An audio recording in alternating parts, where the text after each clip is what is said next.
The endoflex is really our brainchild. That was a product that we developed, now probably 20 years ago, at a time when dynamics was not even an issue in prosthetic devices. At that time, prosthetic devices were basically static limb replacements. Any function in dynamics was very minimally addressed. And to be honest with you, it was an accident how it was developed. We were doing a lot of prosthetic work at a rehab center in the area, and the componentry that was being used at the time to set up a prosthesis was very expensive components.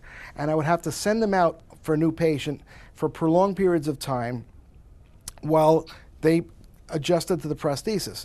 So it was a very high component cost of things laying out there. So I was trying to think of a way that we could make something that's low cost that we could finish later and just leave it in there rather than have to take it out and replace it with duplications and all this.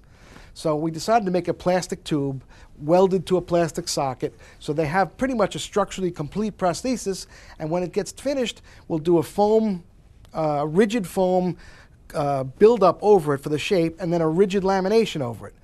And this was going along fine until one day I had an experienced amputee come in.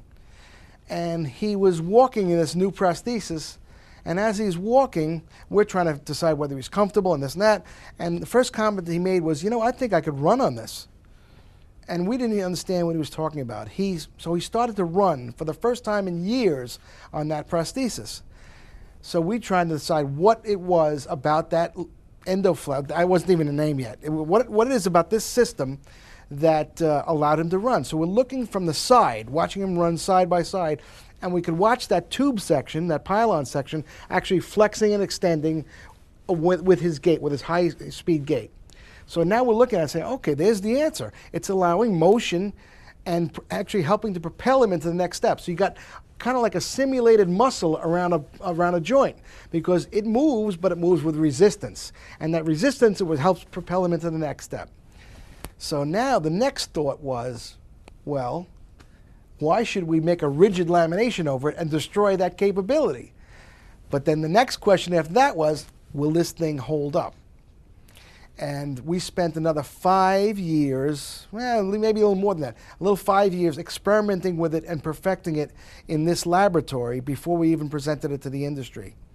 And then at that point, when we had a few hundred patients using this thing successfully, and we figured out all the kinks, at that point we presented it to the industry. And till today, it's a very extremely lightweight, dynamic, adjustably dynamic system that's very efficient to make in a facility and extremely comfortable for the patient, because that flexibility takes stresses away from the socket. If you think about it mechanically, if it's rigid, that socket's banging you with every step. As your body is moving inside of it, it's fighting every step. By having that pylon fluid, it's basically going with you a lot more. And that's the secret to many of these thermoplastics.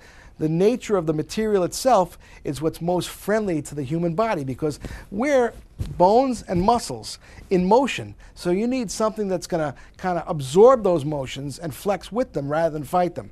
That's the reason why we have catastrophic failures with materials like carbon fiber. Carbon fiber is a great material, don't get me wrong. I use it in many cases for my runners. But the one problem with carbon fiber is you can stress it to a point, and once you get past that point, you get a catastrophic failure, which means bang, it's done. With an endoflex, we never have that. If that patient overpowers the prosthesis and it begins to fail, what happens is the back of that pylon starts a hairline crack. And that crack begins to grow and grow and grow and grow and grow until finally that patient says, this foot feels real soft. But they come in walking with it.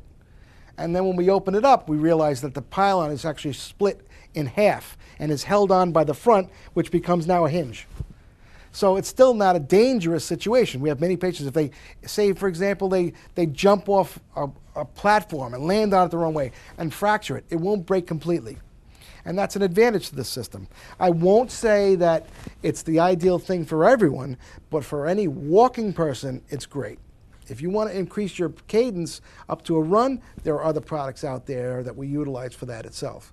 But also, that's the reason why the endoflex is so successful, because what's the majority of our amputees? we're all walkers. The runners are only doing that on Saturday. In fact, I have many patients who prefer an endoflex for every day and use a flex foot or any of the other carbon fiber springs, I call them, for sports activities. So they switch in and out depending on what they're doing.